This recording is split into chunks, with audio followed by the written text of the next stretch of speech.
Hey family, what's up y'all? It's Brother B. This is our evening time in the Word, a chance to slow down, breathe, and let God speak. All day long we've been moving, thinking, working, but right now we're gonna pause and give the Lord His time. Every night we're gonna read straight from the Bible. No skipping, no rushing, just hearing His Word together. Then after we read, we'll take a few minutes to break it down and see how it connects to our life, our struggles, our growth. I'm not coming as a preacher, just as a brother walking with you through the Word. So grab your Bible or just sit back and listen, and let's get into it. Tonight, we're starting right at the beginning. Genesis chapter 1. Let's read. In the beginning, God created the heavens and the earth. Now the earth was formless and empty. Darkness was over the surface of the deep, and the Spirit of God was hovering over the waters. And God said, "Let there be light," and there was light. God saw that the light was good, and He separated the light from the darkness. God called the light day, and the darkness He called night. And there was evening, and there was morning, the first day. And God said, "Let there be a vault between the waters to separate water from water." So God made the vault and separated the water under the vault from the water above it. And it was so. God called the vault sky. And there was evening, and there was morning, the second day. And God said, "Let the water under the sky be gathered to one place, and let dry ground appear." And it was so. God called the dry ground land, and the gathered waters He called seas. And God saw that it was good.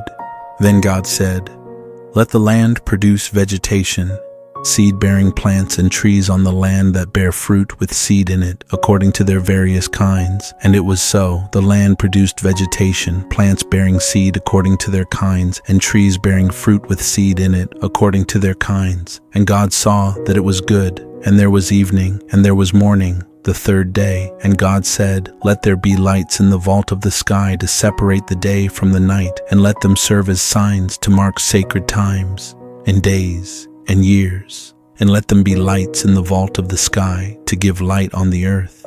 And it was so. God made two great lights, the greater light to govern the day, and the lesser light to govern the night. He also made the stars. God set them in the vault of the sky to give light on the earth, to govern the day and the night, and to separate light from darkness. And God saw that it was good. And there was evening, and there was morning, the fourth day. And God said, "Let the water teem with living creatures, and let birds fly above the earth across the vault of the sky." So God created the great creatures of the sea, and every living thing with which the water teems, and that moves about in it, according to their kinds, and every winged bird, according to its kind. And God saw that it was good. God blessed them and said, "Be fruitful, and increase in number, and fill the water in the seas, and let the birds increase on the earth." And there was evening, and there was morning, the fifth day. And God said, "Let the land produce living creatures according to their kinds, the livestock, the creatures that move along the ground, and the wild animals, each according to its kind." And it was so.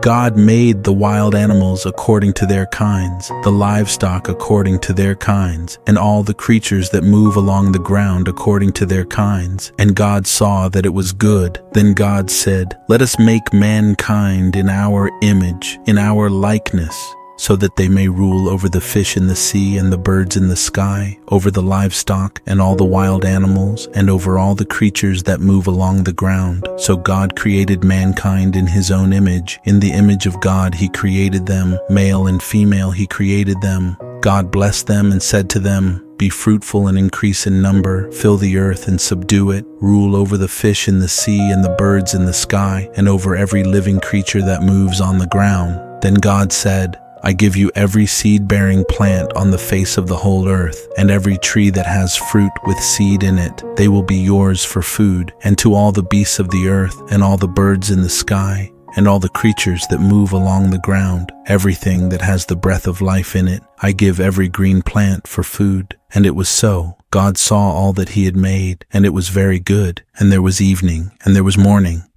Family, now that we've read Genesis 1 all the way through, take a moment to just sit with that. From the very beginning, God spoke and life began. He took chaos, darkness, and emptiness, and He brought light, order, and purpose. Every verse reminds us that God is in control. Even when our world feels messy, confusing, or out of order. Look at how God works step by step. Light first, then sky, then land. He separates the waters from the dry ground, gives plants, stars, birds, fish, and animals. And then finally he creates mankind in his own image. God doesn't rush his creation. He builds carefully and intentionally, and that's a lesson for us.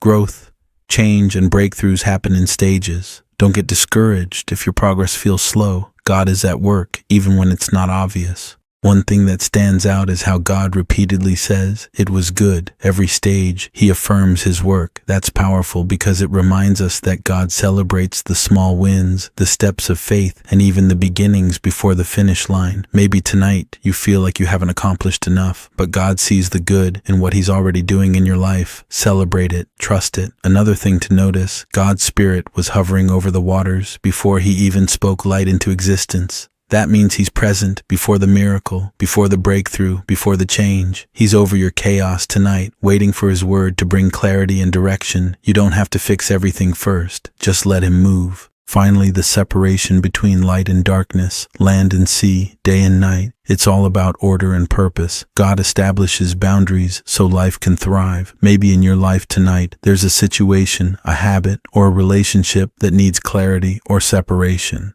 That doesn't mean God is punishing you. It means he's creating space for your growth, your calling, and your blessings. So here's the takeaway. Even in the chaos, even in the unknown, God is working. He is still creating. He is still speaking light into darkness. He is still shaping you to reflect his image. Rest tonight knowing that his word is alive, his spirit is hovering, and his plan is good. All right, family, that's a wrap for tonight's Bible reading and devotional. We just spent time in Genesis 1, seeing how God brings light into the darkness, order into chaos, and life into the world. Remember, his spirit is still hovering over your situation, ready to bring clarity and hope. If tonight's word hit you, make sure to subscribe and stay on this journey with me. We're going chapter by chapter through the whole Bible. Tomorrow morning, we'll start fresh with a short devotional on Genesis 1:4-6, just a few verses to get your day started right. Share this video with someone who needs a little light tonight. Rest well, keep the word in your heart, and remember, God's still creating in you. I'll see you in the morning.